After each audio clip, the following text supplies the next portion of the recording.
میں نے گھر سے بھاگ کر محبت کی شادی کی تھی، لیکن چند دنوں بعد ہی مجھے پتہ چلا کہ میرے شوہر کو تو شراب پینے کی عادت تھی۔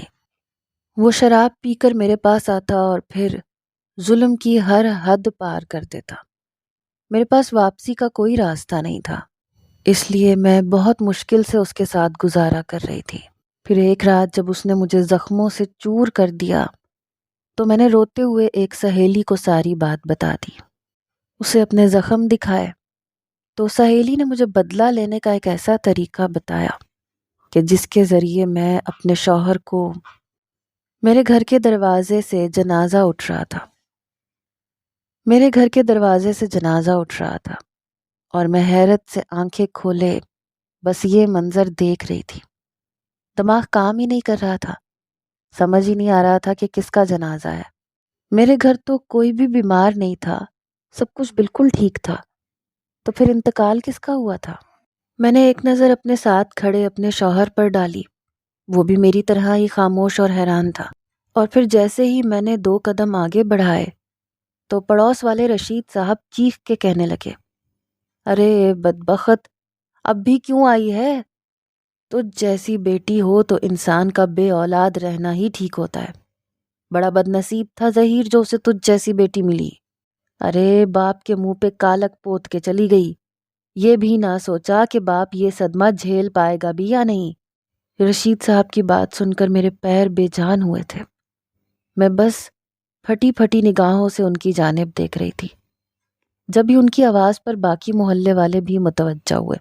ہر کوئی مجھ پہ تھو تھو کرنے لگا۔ چاروں طرف سے میرے کانوں میں ایک ہی جیسی آوازیں پڑ رہی تھیں، ارے دیکھو کیسی بے شرم لڑکی ہے، باپ کو کھا گئی اور اب جنازے پہ بھی پہنچ گئی۔ کاش ظہیر بھائی اس کے پیدا ہوتے ہی اس کا گلا دبا دیتے تو آج یوں ذلت کے ساتھ اس دنیا سے رخصت تو نہ ہوتے۔ یہ جملے میرے کانوں کو شیشے کی طرح پگھلا رہے تھے۔ میں بس اس جنازے کو دیکھ رہی تھی جو 4 کندھوں پر تھا، اور پھر میری نظر تایا جان اور فواد پر پڑی جن کی نگاہوں میں میرے لیے نفرت ہی نفرت تھی۔ کلمہ شہادت کی صدا بلند ہوئی اور وہ لوگ آگے بڑھنے لگے۔ میں تیزی سے دوڑی اور تایا جان کے پاس پہنچ گئی۔ ان کے قدموں میں گر کے میں نے کہا، میں ابا کو دیکھنا چاہتی ہوں۔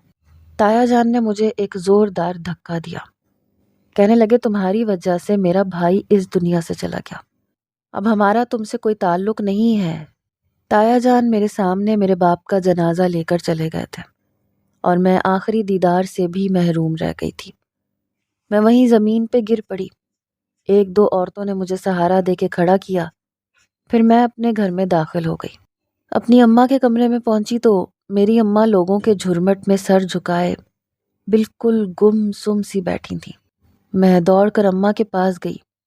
جیسے ہی اماں کے پیروں پہ ہاتھ رکھا تو اماں نے مجھے دیکھتے ہی میرے منہ پہ تھپڑ مارنے شروع کر دیے۔ روتے ہوئے مجھے برا بھلا کہنے لگی۔ وہ مجھے بد دعائیں دے رہی تھیں اور پھر انہوں نے مجھے ہمیشہ کے لیے دھکے مار کر اپنے گھر اور اپنی زندگی سے نکال دیا۔ میں اپنی ماں کی بد دعاؤں کو سمیٹ کر واپس اپنے اس گھر میں چلی آئی جہاں پہلے ہی میری زندگی عذاب ہو چکی تھی۔ میری ماں کی خاموش آہیں مجھے دھیرے دھیرے کھا گئی تھیں، کیونکہ میں نے اپنے ماں باپ کو جیتے جی مار ڈالا تھا۔ باپ تو اس دنیا سے ہی چلا گیا تھا، لیکن میری ماں شاید وہ زندہ ہو کر بھی زندہ نہیں تھی۔ مجھے اپنی غلطی کا احساس تو ہو گیا تھا، لیکن میں اس غلطی کو کسی بھی طرح سدھار نہیں سکتی تھی۔ میں اپنے مرحوم باپ کو واپس نہیں لا سکتی تھی۔ اور پھر میری زندگی کا ایک نیا باب شروع ہوا جو میری ماں کی بد دعاؤں کے ساتھ شروع ہوا تھا۔ میری شادی کو 7 مہینے ہونے والے تھے اور یہ 7 مہینے میں نے بہت ہی کرب اور اذیت میں کاٹے تھے۔ اب بھی بڑی مشکل سے میں بستر سے اٹھ کر بیٹھی تھی۔ سارا وجود درد کی گٹھڑی بنا ہوا تھا۔ اذیت ایسی تھی کہ خود بخود آنکھوں سے آنسو نکل رہے تھے۔ میں نے ایک نظر دروازے سے باہر جاتے اپنے شوہر پر ڈالی جو گرتا پڑتا کمرے سے باہر نکل گیا۔ دوسری نظر کمرے کی حالت پر ڈالی۔ ہر چیز بکھری ہوئی تھی، میری ذات کا تماشا بنا ہوا تھا۔ بستر سے نیچے پڑی ہوئی چادر میری بربادی کی وہ داستان تھی جو میں نے خود اپنے ہاتھوں سے لکھی تھی۔ میں شرمین مغل اپنے ہی ہاتھوں اپنی قبر کھود بیٹھی تھی، اور اب ہر رات مجھے اس قبر میں دفن ہونا پڑتا تھا۔ ہر رات میرے وجود پر منو مٹی پڑتی، اور پھر ہر صبح ایک نئی اذیت کے ساتھ میرے دن کا سورج نکلتا۔ آج بھی صبح ہو چکی تھی، سورج طلوع ہو گیا تھا، لیکن میرے لیے ابھی بھی سب کچھ اندھیرے میں ہی ڈوبا ہوا تھا۔ بستر سے کھڑے ہوتے ہوئے مجھے اتنی تیزی سے چکر آئے تھے کہ میں دوبارہ سے واپس اپنی جگہ پر بیٹھ گئی۔ باہر سے مجھے تیز کرخت آواز سنائی دی تھی۔ بشیر چیخ کر کہہ رہے تھے کہ جلدی سے ناشتہ دو، مجھے ضروری کام سے جانا ہے۔ ان کا ضروری کام کیا تھا یہ مجھے اچھی طرح معلوم تھا۔ انہیں جا کے پھر سے کسی شراب کے اڈے پہ ہی تو بیٹھنا تھا۔ پیٹ میں اٹھتی درد کی لہروں کو برداشت کرتے میں دوبارہ سے کھڑی ہوئی، دھیرے دھیرے قدم اٹھاتے میں نے کمرے سے واش روم تک کا سفر طے کیا۔ جیسے تیسے اپنے آپ کو سنبھال کے ناشتہ بنانے لگی۔ بشیر نے چیخ چیخ کر اتنی دیر میں سارا گھر سر پہ اٹھا دیا تھا۔ ان کے منہ پہ جو موٹی موٹی گالیاں تھیں وہ سن کر میری روح چھلنی ہو گئی تھی۔ میں نے کبھی زندگی میں ایسی گالیاں نہیں سنی تھیں۔ میرے ابا تو بڑے ہی تمیز تہذیب والے مرد تھے، اماں سے بھی آپ جناب کر کے بات کرتے تھے۔ کبھی ہم بیٹیوں سے ابا نے اونچی آواز میں بات نہ کی تھی، لیکن یہ بشیر، یہ تو ایسے لگتا تھا جیسے کسی گندگی کے ڈھیر میں پیدا ہوا ہو۔ ہر بات سے پہلے 2 گالیاں اس کی زبان پر ہوتی، اور مجھ سے تو ایسے پیش آتا تھا جیسے میں کوئی بے جان چیز ہوں۔ ناشتہ بنا کر میں نے اس کے سامنے رکھا تو وہ جلدی جلدی ناشتہ کرنے لگا، اور پھر اچانک اسے نہ جانے کیا خیال آیا، حقارت سے میری طرف دیکھتے ہوئے کہنے لگا، مجھے پیسے چاہیے۔ میں نے پریشانی سے کہا، میرے پاس پیسے کہاں سے آئے؟ تم کماتے نہیں ہو، مانگ تانگ کے ہم گھر چلاتے ہیں، گھر کا سارا سامان تم بیچ چکے ہو، اب میں پیسے کہاں سے لا کے دوں گی؟ بشیر جو ناشتے کا آخری نوالہ لے رہا تھا، اس نے اچانک سے ہی اٹھ کے مجھے گدی سے پکڑ لیا۔ کہنے لگا، تیری زبان کچھ زیادہ ہی کینچی کی طرح نہیں چل رہی؟ میں سب جانتا ہوں، تیرے پاس بڑے پیسے ہیں، میرے پیچھے جو تیرے یار آتے ہیں وہ تیری جیبیں بھر کے جاتے ہیں۔ شرافت سے مجھے پیسے دے ورنہ تجھے کسی کوٹھے پہ بیچ آؤں گا۔ اپنے ہی شوہر کے منہ سے ایسی بات سن کر میرے رونگٹے کھڑے ہو گئے تھے۔ میں نے غصے میں بشیر کو دھکا دے کے پیچھے کیا، کہا کہ خدا کے واسطے تم یہاں سے کہیں دفع ہو جاؤ، اور اب رات سے پہلے واپس نہ آنا۔ میرے پاس پیسے ہوتے تو میں زہر خرید کے کھا لیتی، یوں تمہارے قدموں کی دھول نہ بنتی۔ میری بات پہ وہ زور سے ہنسا، کہنے لگا کہ پیسے تو میں لے کے رہوں گا، پھر چاہے تجھے کوٹھے پہ بیچنا پڑے یا سڑک پہ نچوانا پڑے، مجھے پیسے چاہیے۔ اب تو کسی بھی طرح میرے واپس آنے تک پیسوں کا انتظام کر کے رکھنا۔ یہ کہہ کے بشیر گرتے پڑتے گھر سے نکل گیا، اور میں روتے ہوئے زمین پہ بیٹھ گئی۔ میرے ہاتھ پاؤں کانپ رہے تھے۔ میں جانتی تھی بشیر جو کہتا ہے وہ کر کے رہتا ہے۔ اگر میں نے اسے پیسے ارینج کر کے نہ دیے تو وہ سچ میں مجھے کسی کوٹھے پہ بھی بیچ سکتا تھا، لیکن میں پیسے کہاں سے لاتی؟ میرے آگے پیچھے کون تھا جس سے میں مدد مانگتی؟ میں نے تو خود اپنی ساری کشتیاں جلا کے راکھ کی تھیں، اور اسی بات کا پچھتاوا مجھے ساری زندگی رہنا تھا۔ کاش میں اس رات جذباتی ہو کر فیصلہ نہ کرتی، تو آج میری زندگی اتنی گھٹن بھری نہ ہوتی، میں یوں بے توقیر نہ کی جاتی۔ وہ ایک رات میری پوری زندگی کھا گئی، جب میں نے بشیر کا ہاتھ تھام کر اپنے گھر کی دہلیز پار کی تھی۔ بشیر اور میری پہلی ملاقات ایک شادی میں ہوئی تھی۔ میری خالہ کی بیٹی کی شادی تھی، اور بشیر لڑکے والوں کی طرف سے آیا تھا۔ مہندی کے فنکشن میں گانوں کے ٹپوں کے بیچ ہمارے درمیان چھیڑ چھاڑ شروع ہوئی، اور پھر بات کچھ آگے بڑھی۔ اسی فنکشن میں ہی بشیر نے مجھ سے تنہائی میں بات کرنے کا موقع تلاش کر لیا۔ پانی کے گلاس کے بہانے وہ میرے پاس آیا تھا، اور جس انداز میں اس نے میری تعریف کی تھی، میرا دل ایک دم ہی دھڑکنا بھول گیا تھا۔ میں 17 سال کی ایک جوان ہوتی لڑکی تھی، جس کے دل میں اپنی عمر کے حساب سے جذبات پنپ رہے تھے، لیکن کبھی کسی نے نہ ہی ان جذبات کی پذیرائی کی تھی، نہ میرے حسن کی تعریف کی تھی، نہ محبت کے دو بول بولے تھے۔ اسی لیے جب پہلی بار بشیر کے منہ سے وہ چند جملے سنے جو بہت سطحی سے تھے تو میرا دل کسی اور ہی لے پر دھڑکنے لگا۔ وہ ارمان دل میں جاگ اٹھے جو جوان ہوتی ہر لڑکی کے دل میں ہوتے ہیں، اپنی تعریف سننے کی خواہش، کسی محبت کرنے والے شخص کا ساتھ اور کچھ محبت بھرے لمحات۔ بشیر نے مجھے وہ سب کچھ دے دیا تھا۔ 4 دن کی شادی کی تقریبات کے دوران اس نے اپنا فون نمبر بھی چپکے سے میرے ہاتھ میں تھما دیا تھا۔ بارات والے دن جب میں نے سرخ رنگ کا گھاگرا پہنے شادی ہال میں داخل ہوئی تو میری نگاہیں خود بخود بشیر کو تلاش کر رہی تھیں۔ میں اس کے ساتھ کچھ دیر بیٹھ کر باتیں کرنا چاہتی تھی اور پھر مجھے موقع مل ہی گیا۔ سب لوگ نکاح کے وقت اسٹیج پر مصروف تھے اور میں ایک کونے میں بشیر کے ساتھ کھڑی باتیں کر رہی تھی۔ وہ میرے حسن کی تعریف کر رہا تھا، مجھے سراہ رہا تھا۔ پھر اس نے اپنا فون نمبر بھی مجھے دیا اور جذبات میں چور اپنی محبت کا اظہار بھی کر دیا، اور میں اس کی میٹھی میٹھی باتوں کے جال میں پھنستی چلی گئی۔ شادی ختم ہونے کے بعد میرا اور بشیر کا فون پر رابطہ ہو گیا۔ یہ فون میرے گھر کا ہی تھا لیکن زیادہ تر میرے پاس رہتا تھا کیونکہ میری کالج کی سہیلیاں مجھے فون کرتی تھیں، اور پھر اماں ابا کو مجھ پر بڑا اعتبار تھا، اس لیے کبھی اماں ابا نے کوئی روک ٹوک نہیں لگائی تھی، نہ زیادہ سوال جواب کیا، اور اس کا نتیجہ یہ نکلا کہ میں رات کو سب کے سونے کے بعد اپنی چادر میں گھس جاتی اور موبائل فون کان سے لگائے دھیرے دھیرے بشیر کی محبت بھری باتیں سنتی رہتی۔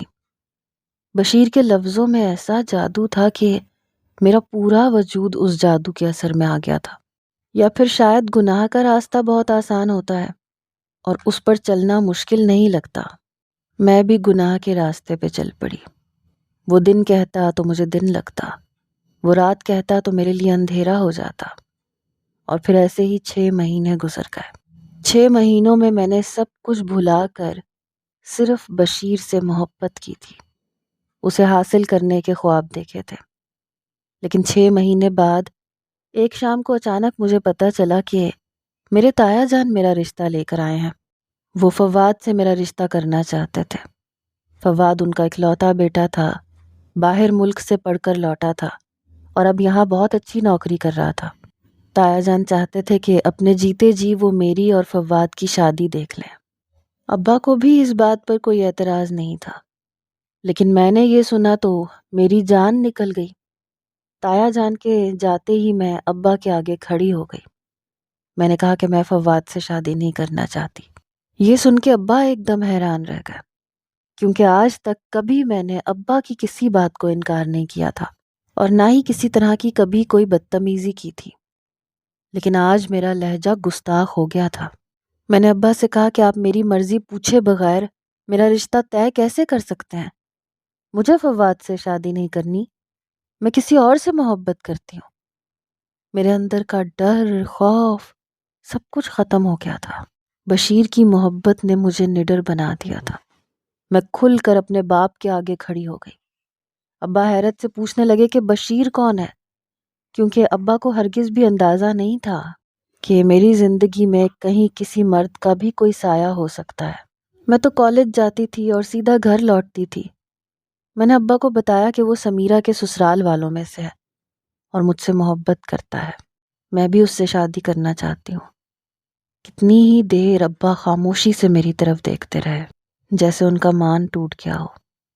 پھر کہنے لگے ٹھیک ہے، اس کے گھر والوں سے کہو رشتہ لے کے آئے، اگر لڑکا اچھا ہوا تو میں تمہیں رخصت کر دوں گا، اور اگر نہیں تو پھر تمہاری شادی فواد سے ہی ہوگی۔ ابا کی بات سن کے میں خوش ہو گئی۔ میں نے بشیر کو فون کر کے ساری بات بتائی تو وہ خوب زور سے ہنسا، کہنے لگا تم ماں باپ کو نہیں جانتی ہو، یہ ایسی باتیں کر کے اولاد کو بے وقوف بناتے ہیں۔ تمہارے ابا نے تمہیں ایک میٹھی پٹی پڑھا دی ہے جو تم نے پڑھ لی ہے۔ اب میں رشتہ بھیجوں گا، تمہارے ابا مجھ میں 100 کیڑے نکال کے منع کر دیں گے، ان کا بھرم بھی رہ جائے گا، تم بھی بے وقوف بن جاؤ گی۔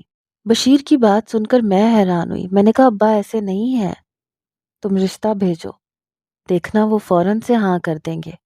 بشیر کہنے لگا ٹھیک ہے، میں اپنی اماں کو بھیج دوں گا، لیکن اگر تمہارے ابا نہ مانے تو پھر تمہیں وہی کرنا ہوگا جو میں کہوں گا، کیونکہ تمہارے بغیر میں نہیں رہ سکتا۔ میں نے بھی بشیر سے وعدہ کر لیا کہ ٹھیک ہے، جو تم کہو گے میں ویسا کروں گی، کیونکہ میں بھی اس کے ساتھ اپنی زندگی گزارنا چاہتی تھی۔ پھر اسی شام بشیر کی اماں ہمارے گھر آ گئیں۔ ابا نے 2 منٹ سے زیادہ مجھے ان کے پاس نہ رکنے دیا، اور پھر مجھے باہر بھیج کر نہ جانے ان کے درمیان کیا بات چیت ہوئی۔ ان کے جانے کے بعد ابا نے صاف لفظوں میں کہہ دیا کہ بشیر تمہارے قابل نہیں ہے۔ مجھے اگر پتا ہوتا کہ تم رئیس کے بیٹے کی بات کر رہی ہو تو میں پہلے ہی انکار کر دیتا، لیکن اب جب کہ میں جان گیا ہوں کہ بشیر کون ہے تو میں کسی صورت تمہاری شادی بشیر سے نہیں کروا سکتا، وہ تمہارے قابل نہیں ہے۔ ابا کی بات سن کے میں نے رونا دھونا ڈال دیا۔ بشیر کی بات سچ ثابت ہوئی، ابا نے واقعی انکار کر دیا تھا۔ میں نے ابا سے کہا کہ اگر آپ کو بشیر سے میری شادی نہیں کرنی تھی تو اتنا جھوٹا ڈرامہ کرنے کی کیا ضرورت تھی؟ صاف کہتے کہ آپ مجھے اپنی مرضی سے اپنے بھائی کے گھر میں دھکیلنا چاہتے ہیں۔ ابا میرا لہجہ سن کے پوری طرح ہل گئے۔ کہنے لگے شرمین، کیا ہو گیا ہے تمہیں؟ کس طرح کی باتیں کر رہی ہو بیٹی؟ میں تمہارا باپ ہوں، تمہارا بھلا چاہتا ہوں، میں نے آج تک کبھی تمہاری کسی فرمائش کو منع نہیں کیا، لیکن شادی ایک زندگی بھر کا فیصلہ ہے، اور بشیر واقعی تمہارے قابل نہیں ہے۔ وہ ایک برا انسان ہے، نہ اس کی صحبتیں اچھی ہیں، نہ پڑھا لکھا ہے، بس ہر وقت آوارہ گردیوں میں مصروف رہتا ہے۔ میں ایسے مرد کے ساتھ تمہیں رخصت نہیں کر سکتا جو ذمہ دار نہ ہو۔ میں نے سختی سے کہا میں شادی کروں گی تو بشیر سے ہی کروں گی، ورنہ میں مر جاؤں گی۔ ابا نے افسوس بھری نظر مجھ پہ ڈالی، کہنے لگے خیال رکھنا بیٹی، کہیں تمہیں ساری زندگی اپنے اس فیصلے پہ پچھتانا نہ پڑے۔ میں نے ایک نظر ابا پہ ڈالی اور کچھ کہے بنا کمرے میں جا کے بند ہو گئی۔ بشیر کو فون لگایا اور بہت روئی، ساری بات بتا دی۔ وہ کہنے لگا مجھے تو پہلے سے ہی معلوم تھا، تمہارے ابا مجھ میں 100 کیڑے نکالیں گے۔ تم نے مجھ سے وعدہ کیا تھا جو میں کہوں گا تم وہی کرو گی، تو بس اب اپنا سامان باندھ لو، میں تمہیں لے جاؤں گا، ہم کورٹ میرج کریں گے اور اپنی ایک اچھی سی زندگی گزاریں گے، بس تم اور میں، اور کوئی بھی نہیں۔ بشیر کی بات سن کر میری جان نکل گئی۔ مجھے لاکھ بشیر سے محبت سہی، لیکن اپنے گھر کی دہلیز پھلانگنا اور بشیر کے ساتھ بھاگ کے شادی کرنا میرے لیے ایک انتہائی معیوب بات تھی۔ میں نے کہا بشیر یہ ممکن نہیں ہے، میرے ماں باپ کی معاشرے میں ایک عزت ہے، ایک مقام ہے، میری چھوٹی ایک بہن ہے، اگر میں اس طرح گھر کی دہلیز پار کروں گی تو اس کے ساتھ یہ دنیا بہت برا سلوک کرے گی۔ بشیر کہنے لگا یا تو اپنے گھر والوں کے بارے میں سوچ لو یا پھر میرے بارے میں، اور جن لوگوں کے بارے میں تم سوچ رہی ہو انہوں نے تمہارا ذرا بھی لحاظ نہ کیا۔ اگر تمہارے ابا کو تمہارا اتنا ہی خیال ہوتا تو یوں میرے رشتے کے لیے انکار نہ کرتے۔ میں نے تو اپنی اماں کو بھیج کے اپنی محبت ثابت کر دی۔ شرمین اب تمہاری باری ہے، اب تمہیں ثابت کرنا ہوگا کہ تم بھی مجھ سے محبت کرتی ہو۔ بشیر مجھے ایک ہی بات کے لیے بار بار فورس کر رہا تھا کہ میں اس کے ساتھ بھاگ چلوں۔ کچھ دن تو میں سوچ کے دریا میں ڈوبی رہی، پھر جب ابا نے میری اور فواد کی منگنی کی تاریخ طے کی تو میں نے فیصلہ کیا کہ میں بشیر کے ساتھ اپنا گھر چھوڑ دوں گی، اور پھر اسی رات 2 بجے میں نے ایک چھوٹی سی گٹھڑی ہاتھ میں لی اور اپنا گھر چھوڑ دیا۔ گھر سے نکلنے سے پہلے میں دبے پاؤں اپنے اماں ابا کے کمرے میں گئی تھی۔ دونوں گہری نیند سو رہے تھے، چہرے پہ بہت سکون تھا۔ ابا میری اور فواد کی شادی طے کر کے ویسے ہی بہت خوش تھے۔ مجھے بے اختیار اپنی ماں کے چہرے پر پیار آیا۔ میرا دل چاہا اماں کے سینے سے لگ جاؤں اور کہیں نہ جاؤں، لیکن دوسری طرف بشیر کی محبت تھی، نامحرم محبت، جس نے میرے اندر صحیح اور غلط کا فیصلہ کرنے کی تمیز مٹا دی تھی۔ میں نے آہستگی سے اماں کے پیروں کو چھوا تو میرے دل کی دنیا کانپ اٹھی۔ اپنی ماں کو چھوڑ کے جانا ہرگز بھی آسان نہیں تھا۔ میں نے خود سے وعدہ کیا تھا کہ میں شادی کے فوراً بعد واپس لوٹ کر آؤں گی۔ اماں ابا کے قدموں میں بیٹھ کر معافی مانگ لوں گی اور پھر سب کچھ ٹھیک ہو جائے گا۔ لیکن مجھے نہیں معلوم تھا کہ یہ میری خام خیالی ثابت ہوگی۔ میں بشیر کا ہاتھ پکڑ کر اس موٹر سائیکل پر بیٹھی دور کے راستوں پر نکل گئی۔ وہ مجھے ایک کچے علاقے میں لے گیا۔ ایک چھوٹا سا ایک کمرے کا مکان تھا جو اس نے پہلے سے کرائے پہ لے لیا تھا۔ ساری رات ہم دونوں نے وہاں صبح ہونے کا انتظار کیا۔ پھر صبح ہوتے ہی بشیر کے دوستوں نے ہمارا نکاح کروا دیا۔ نکاح کے بعد میں نے بشیر سے کہا کہ اب واپس مجھے میرے گھر لے چلو، میں اماں ابا سے معافی مانگوں گی اور سب کچھ ٹھیک ہو جائے گا۔ بشیر کہنے لگا ابھی نہیں، 2-4 دن صبر کرو، سب لوگوں کو پتہ چل جائے کہ ہماری شادی ہو گئی ہے تو پھر واپس چلے جائیں گے۔ اگر ابھی چلے گئے تو تمہارے اماں ابا یہ رشتہ ختم کروا دیں گے۔ بشیر کی بات سن کے میں خاموش ہو گئی۔ بشیر سارا دن مجھے گھر میں تنہا چھوڑ کر کہیں غائب رہا۔ پھر جب رات کے وقت وہ گھر آیا تو میری جان نکل گئی۔ وہ نشے میں چور تھا، گرتا پڑتا گھر میں داخل ہوا۔ شادی کی پہلی رات اس نے اپنا حق وصول کرنے کے نام پہ جو وحشیانہ سلوک میرے ساتھ کیا تھا وہ ناقابل بیان تھا۔ اس کے منہ سے اٹھتی شراب کی بو نے پہلے ہی میرے حواس باختہ کر دیے تھے۔ اس کے دیے گئے زخموں کے بعد مجھے محبت جیسے لفظ سے ہی نفرت ہو گئی۔ میں نے بڑی مشکل سے اپنے آپ کو سنبھالا، بشیر کو برا بھلا کہا، لیکن بشیر اپنے ہوش میں ہی کہاں تھا۔ اور پھر مجھے پتا چلا کہ وہ اکثر ہی شراب پیتا ہے۔ میرے باپ کو شاید یہ بات پتہ تھی یا پھر انہیں اندازہ تھا، اس لیے انہوں نے میری اور بشیر کی شادی کے لیے صاف انکار کر دیا تھا۔ یہ بات مجھے شادی کے 2-3 دن میں ہی سمجھ آ گئی تھی۔ پھر میں نے بشیر کے قدموں میں بیٹھ کے اس سے کہا کہ مجھے ایک بار میرے ماں باپ سے ملوا دو۔ میری محبت کا بھوت اتر چکا تھا۔ میں اپنے ماں باپ کے پاس جانا چاہتی تھی، ان سے معافی مانگنا چاہتی تھی۔ اپنی غلطی کا احساس مجھے ہو چکا تھا، لیکن بہت دیر ہو گئی تھی، کیونکہ جب بشیر مجھے لے کر میرے گھر پہنچا تو میرے گھر سے ڈولا اٹھ رہا تھا۔ میرے باپ نے اپنی جان گنوا دی تھی۔ وہ اپنی اس ذلت کو سہ نہیں سکے تھے کہ جوان بیٹی آدھی رات کو گھر کی دہلیز پار کر گئی۔ محلے میں ان کی خوب بدنامی ہوئی اور یہی صدمہ ان کی جان لے گیا۔ میں اپنے ابا کا آخری دیدار کرنے سے بھی محروم رہ گئی۔ میری ماں نے مجھے دیکھا تو مار مار کے گھر سے نکال دیا اور میں ہمیشہ کے لیے دربدر ہو گئی۔ بشیر مجھے واپس اسی ایک کمرے کے مکان میں لے آیا اور پھر میری زندگی عذاب بن گئی۔ ماں باپ کی آہوں نے مجھ سے ہر خوشی چھین لی تھی۔ بشیر روز شراب پیتا، آ کے میرے ساتھ ظلم و زیادتی کرتا، کبھی کبھی مار پیٹ کرتا، کبھی مجھے گالیاں دیتا۔ پھر دھیرے دھیرے پیسے ختم ہو گئے۔ گھر کا سارا سامان جو بشیر نے شروع کے دنوں میں لا کے دیا تھا وہ فروخت ہونے لگا۔ آہستہ آہستہ کچھ بھی باقی نہ بچا۔ کبھی بشیر کسی سے پیسے مانگ کے کچھ لے آتا، کبھی میری ایک سہیلی مجھے کچھ لا کے دے دیا کرتی۔ وہ میری کالج کی سہیلی تھی، اسے میرے بارے میں سب کچھ معلوم تھا۔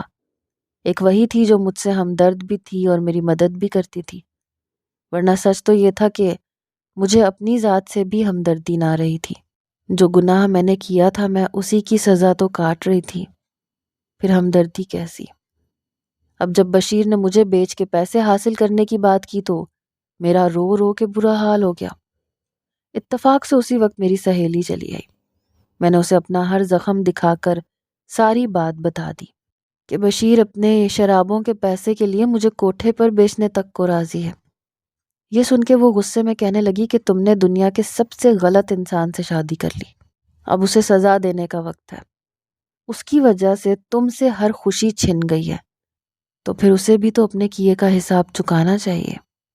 میں نے حیرت سے اپنی سہیلی نجمہ کو دیکھا، پوچھا کہ میں بھلا بشیر سے بدلہ کیسے لے سکتی ہوں۔ میری بات سن کے نجمہ نے ایک ایسا طریقہ بتایا جسے سن کے میں اچھل پڑی۔ میں نے ڈر کے مارے انکار کیا اور کہا نجمہ میں یہ نہیں کر سکتی، میری زندگی میں بشیر کے سوا کوئی نہیں ہے۔ میری بیوہ ماں میرا چہرہ تک نہیں دیکھنا چاہتی، چھوٹی بہن مجھ سے نفرت کرتی ہے، میری وجہ سے اس کی بھی زندگی خراب ہو گئی ہے۔ اگر میں بشیر سے بدلہ لوں گی تو خود کہاں جاؤں گی؟ وہ کہنے لگا اس جہنم میں رہنے سے تو اچھا ہے کہ تم سڑک پہ بیٹھ جانا۔ لیکن بشیر کو اس کے کیے کی سزا ملنی چاہیے۔ اس نے اپنے ساتھ ساتھ تمہاری زندگی بھی برباد کر کے رکھ دی ہے۔ اور پھر نجمہ نے مجھے ہمت دی کہ میں بشیر سے اس کے ظلموں کا حساب لوں، اور میں راضی ہو گئی۔ میری سہیلی میرا ہاتھ پکڑ کر مجھے پولیس اسٹیشن لے گئی۔ اس کا منگیتر پولیس والا تھا۔ اس نے ڈومیسٹک وائلنس کی FIR درج کروائی۔ میرے وجود پر جتنے زخم تھے وہ سب کچھ FIR میں لکھے گئے، اور پھر میرے شوہر کے خلاف پولیس نے کارروائی کرتے ہوئے اسی شراب کے اڈے سے گرفتار کر لیا۔ وہ جیل کی سلاخوں کے پیچھے پہنچ گیا۔